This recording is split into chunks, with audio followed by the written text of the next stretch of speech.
നമസ്കാരം. ഉപനിഷത്തുക്കളിലൂടെ എന്ന ചാനലിലേക്ക് ഒരിക്കൽ കൂടി സ്വാഗതം. പ്രശ്നോപനിഷത്ത് എപ്പിസോഡ് 44. ഇവിടെ ഈ ആത്മാവ് സ്വപ്നത്തിലും സ്വന്തം മഹിമയെ അനുഭവിച്ചറിയുന്നു. വ്യത്യസ്ത ദേശങ്ങളിലും വ്യത്യസ്ത ദിക്കുകളിലും അനുഭവിക്കാൻ കഴിഞ്ഞ വിഷയങ്ങളെ വീണ്ടും വീണ്ടും ചിന്തിക്കുന്നു.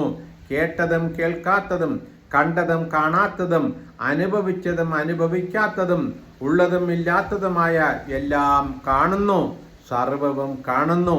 എപ്പോൾ തേജസ്സിനാൽ അഭിഭൂതമായി ഭവിക്കുന്നു, അപ്പോൾ ആ ദേവൻ, അതായത് ജീവാത്മാവ്, സ്വപ്നങ്ങളെ കാണുന്നില്ല, സുഷുപ്തിയുടെ സുഖത്തെ പൂർണ്ണമായും അനുഭവിക്കുന്നു.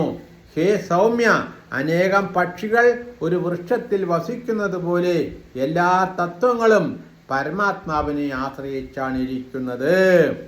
പൃഥ്വിയും അതിൻ്റെ തന്മാത്രകളും, ജലവും അതിൻ്റെ തന്മാത്രകളും, തേജസ്സും തേജോമാത്രയും, വായുവും വായുമാത്രയും, ആകാശവും ശബ്ദ തന്മാത്രയും, നേത്രവും കാണേണ്ട വസ്തുക്കളും, ചെവിയും കേൾക്കാൻ ഉതകുന്ന വസ്തുക്കളും, മൂക്കും മൂക്കിന് വിഷയമായ പദാർത്ഥങ്ങളും, രസനവും രസനാവിഷയങ്ങളും, ത്വക്കും സ്പർശയോഗ്യങ്ങളായ വസ്തുക്കളും, വാക്കും ശബ്ദവും, കയ്യും ഗ്രഹിക്കാൻ പറ്റിയ പദാർത്ഥങ്ങളും, ഉപസ്ഥവും അതിൻ്റെ വിഷയങ്ങളും, ഗുദവും വിസർജിക്കേണ്ടവയും, കാലുകളും നടക്കേണ്ട സ്ഥാനങ്ങളും, മനസ്സും ചിന്തിക്കേണ്ടവയും, ബുദ്ധിയും അറിയേണ്ടവയും, അഹങ്കാരവും അതിൻ്റെ വിഷയവും, ചിത്തവും ചിന്തനീയ പദാർത്ഥങ്ങളും, തേജസ്സും അതിൻ്റെ വിഷയവും, പ്രാണനും അതിനെ ആശ്രയിച്ചവയായും എല്ലാം തന്നെ പരമാത്മാവിനെ തന്നെയാണ് ആശ്രയിക്കുന്നത്.